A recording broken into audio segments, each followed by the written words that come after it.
স্বাগত জানাচ্ছি সবাইকে আমার সাথে আরও একবার আমার রান্নাঘরে। Welcome to Manidipa's kitchen. আজকের রেসিপি ভেজ ফ্রাইড রাইস।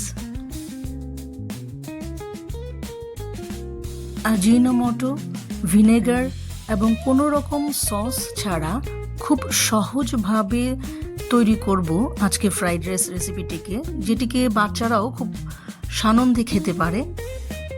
খুব অল্প সময়ে তৈরি হয়ে যায় আর স্বাদ হয় ব্যাপক। আসুন তাহলে রেসিপিটি একবার দেখে নেওয়া যাক। এখানে একটি কড়াই গরম করে নিয়ে 4 টেবিল স্পুন পরিমাণ গরম করে নিলাম আমি সাদা তেল।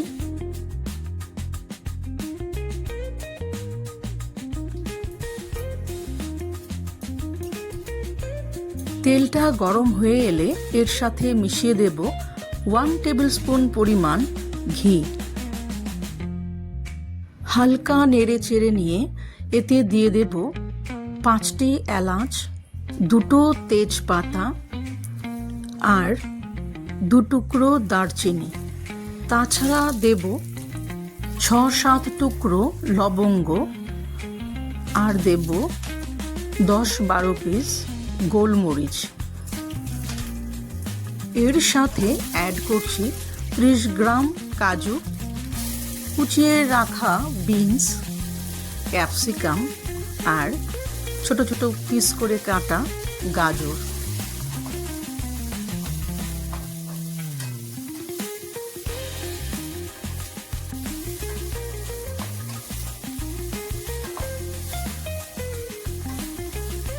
চারটে কাঁচা লঙ্কাকে ছোট ছোট পিস করে কেটে রেখেছিলাম, সেটি মিশিয়ে দিলাম।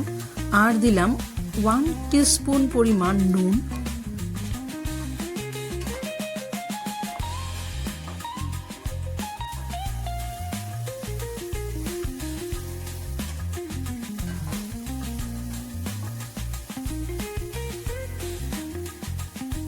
এর সাথে অ্যাড করে দিচ্ছি 30 গ্রাম পরিমাণ কিশমিশ।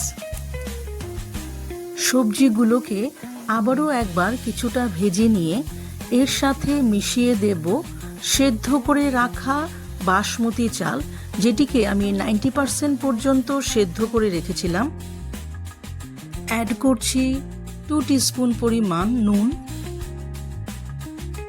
আর দিচ্ছি 1 টেবিল স্পুন পরিমাণ চিনি। উপর থেকে ছড়িয়ে দিলাম কিছুটা গরম মশলা গুঁড়ো আর 1 টেবিল স্পুন পরিমাণ ঘি। ভাত ও সবজির সাথে মশলাগুলোকে মিশিয়ে নিয়ে বেশ ভালোভাবে ভেজে নেব। এখানে ফ্লেমটাকে আমি মিডিয়াম রেখেছি। যারা বিগিনার্স তাদের জন্য বলছি, ভাতটাকে সেদ্ধ করার পর অবশ্যই একটু বড় জায়গায় 2-3 মিনিটের জন্য পাখার নিচে ছড়িয়ে রাখলে বেশ ভালো হয়, তাতে রাইসটা ঝরঝরে হয়।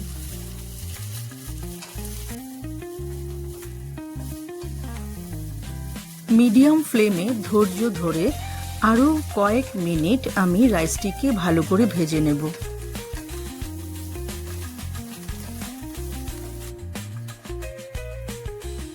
খুব কম সময়েই তৈরি হয়ে গেল আমাদের ভেজ ফ্রাইড রাইস। আমি অন্য একটি পাত্রে রাইসগুলোকে তুলে নিচ্ছি। বাচ্চাদের টিফিন বক্স হোক অথবা বড়দের লাঞ্চ বক্স, সবেতেই এটি মানানসই। সাথে আলুর দম অথবা পনির কোফতা যদি হয় তাহলে তো জমে যাবে। রেসিপিটি ভালো লেগে থাকলে বাড়িতে তৈরি করুন, আর কে কোথা থেকে দেখছেন সেটিকে অবশ্যই কমেন্টে জানান। লাইক করুন, চ্যানেলকে সাবস্ক্রাইব করুন। আমার আরও ভিডিওর আপডেট সঙ্গে সঙ্গে পাওয়ার জন্য নোটিফিকেশনও অন করে রাখুন।